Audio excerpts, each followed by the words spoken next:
రైతుకు బోనస్ ఇవ్వాలి, వినియోగదారుడు పేదవాడికి కడుపు నిండా తెల్లన్నం సన్న బియ్యం పెట్టాలి అని ఇవాళ సన్న బియ్యం పథకాన్ని ఇవాళ హుజూర్ నగర్ గడ్డ మీద మనం ప్రారంభించుకున్నాం. మిత్రులారా, ఆనాడు కొమరం భీముడు మొదలుపెట్టిన జల్ జమీన్ జంగిల్ పోరాటం నుంచి ఆ తర్వాతి తరంలో చాకలి అల్లయ్య దొడ్డి కుమరయ్య భూమి కోసం, భుక్తి కోసం, విముక్తి కోసం రావి నారాయణ రెడ్డి, ఆరుట్ల కమలాదేవి ధర్మ భిక్షం చేసిన పోరాటం, సాయుధ రైతాంగ పోరాటం తర్వాత ఇందిరమ్మ తెచ్చిన రోటీ కప్తా ఔర్ మఖాన్ పథకం తర్వాత విజయభాస్కర్ రెడ్డి, ఎన్టీ రామారావు తెచ్చిన బియ్యం తెల్ల బియ్యం పథకం తర్వాత ఈనాడు గొప్ప పథకం ఏదైనా ఉంది అంటే ఈనాడు మనం ప్రారంభించుకున్న సన్న బియ్యం పథకం చరిత్రలో నిలబడుతుంది.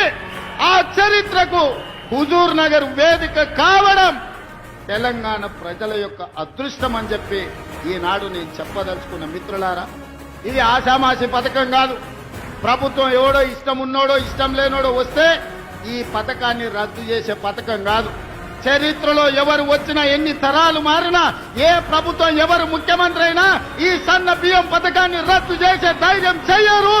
ఇది శాశ్వతంగా చరిత్రలో నిలిచిపోయే పథకం.